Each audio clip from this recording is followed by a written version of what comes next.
Hey, this is Stephen A. Williams, President and founder of creditrepairshop.com. And in this video, we're going to follow up on a video that I made earlier, probably a few months ago, and also when this whole thing had went down with the Equifax data breach settlement. And it says here between January 2023 and January 22nd of 2024, they've extended the claims period of time. So first, let's go and see what this whole thing is about. You can go and look at the facts, and we can say what is lawsuit about. In September 2017, Equifax announced that it had been a victim of criminal cyber attacks on its system. The attackers gained unauthorized access to personal information of approximately 147 million U.S. consumers. This information included people's names, social security number, date of birth, addresses, in some instances, driver's license number, credit card numbers, or other personal information. Something that I have very much concern about here is the credit card numbers. Um, when they had access to those and just the driver's license number, they're able to, uh, by hacking in and being able to get that information, are able to duplicate a lot of people's information and go out there and apply for loans. And as a matter of fact, it seems like that has happened with some individuals because this was a very, very, very serious class action settlement. And I'm going to show you that unlike the other ones, there are ways to get a lot more restitution if if you can prove that the harm that was done to you was more than just having access to your information. So here's some of the basic stuff where they were given $125 cash payment. We had talked about that, talked about free credit monitoring. They did not say if that was going to be free credit monitoring on all three reports. Now, what I like about this, which shows that this was probably a lot more serious than they had put out into the general public or the news reports. Everybody was focusing more on the cyber attack, but for them to put this into the extended agreement, it says here if you were a victim of fraud, identity theft, or other misuse of your personal information caused by the breach, you can have up to 20 hours at $25 per hour to have someone work on this.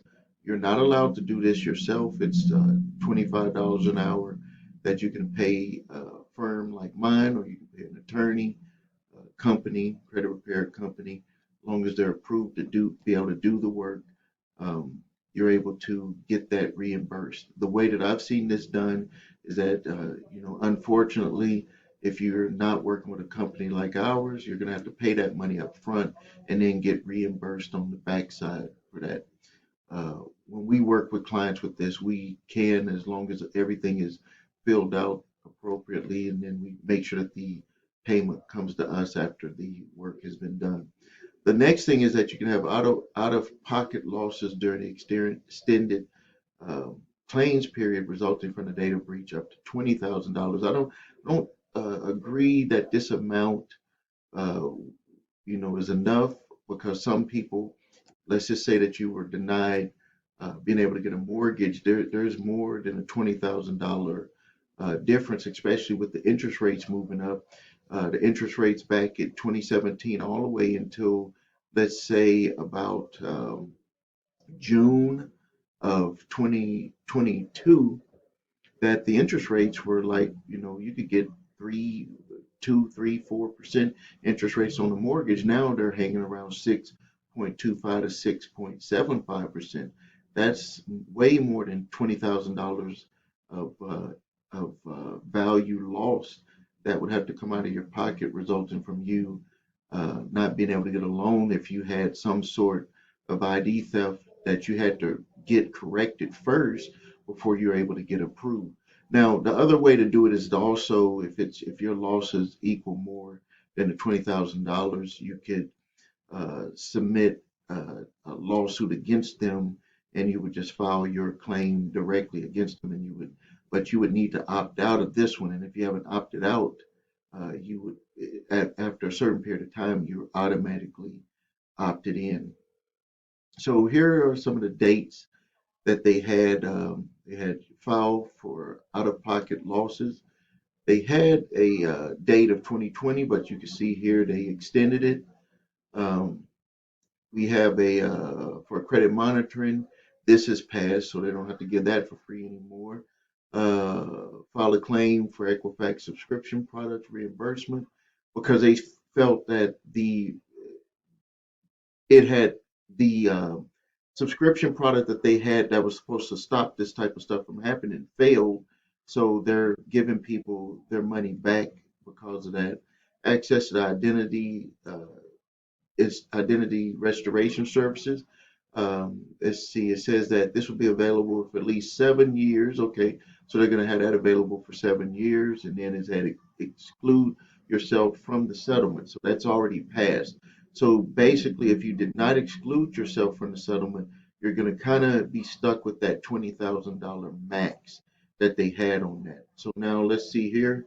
If we click right here, it says to you can see that you can follow through their processes to be able to go through and get uh, yourself included if you want to file a claim during this extended period of time. And we got the key dates here, so we can see that the key dates on there. And we got here, cure my incomplete claim. If you made a claim, if you got a the postcard in the mail and it had the number on there, you would be able to punch that number in, and then you would be able to go forward with what you need to have done. I'm pretty sure that they did not send out 147 million postcards. I'm pretty sure that they didn't do that. You might also need to check your spam box, and you should check your spam box for the dates. Let me show you the dates that you should look at that. Check your spam box around these dates right here. Because what we've noticed from some of these settlements that are being initiated is that they're sending out an email, and because it has the word settlement in it, it's actually going to some people's spam box. We had this happen with another client, and so I want to make you aware that they are sending out emails. I know that you might get emails from other people that are not true, that are trying to claim that you're involved in a settlement or some type of sweepstakes and that stuff.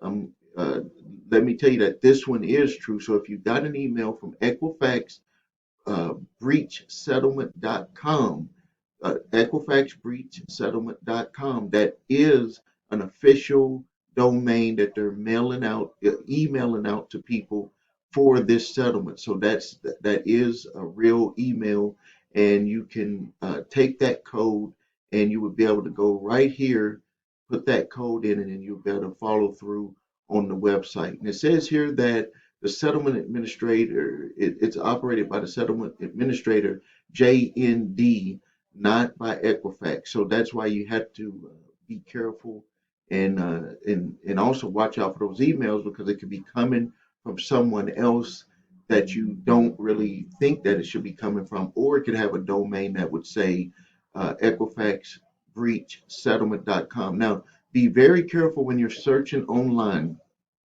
The website needs to show just like this. There are some other websites that people have popped up, and they're not the real website. The website is not asking you for money. It's not asking you for information that wouldn't be pertaining to this specific Equifax data breach settlement. So be very careful. Take a look at this. You will see that it has this information, and you will know that it's the true um, administrator website. The reason why I'm not showing it up here is because it has my information also in the address bar, so I don't want to disclose my own personal information by doing that.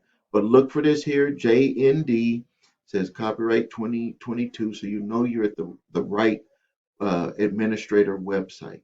All right, thank you for your time. This is Stephen A. Williams, president and founder of thecreditrepairshop.com. If you need help with your credit, please visit us at thecreditrepairshop.com. Watch the video, what makes us different, so you can see my 8-point validation process and my two-phase settlement process. If you need your credit reports and scores, go to the website your3scores.com. Get your TransUnion, Equifax, and Experian credit reports and all three scores. Links are below this video here. If you need help with debt collectors coming after you, there's a 3 pack of letters that I have, a paid pack and a free pack. Please make a donation on that. If you get the free one, helps me monetize my time to make this content for you on YouTube. And if you need help with debt collectors that are trying to sue you, there's a link below where I can teach you how to respond to the court summons, or we can help you do that for yourself, or we can do it for you. So thank you for your time. Please subscribe to the channel. Please post your questions and comments, and please like and share this video.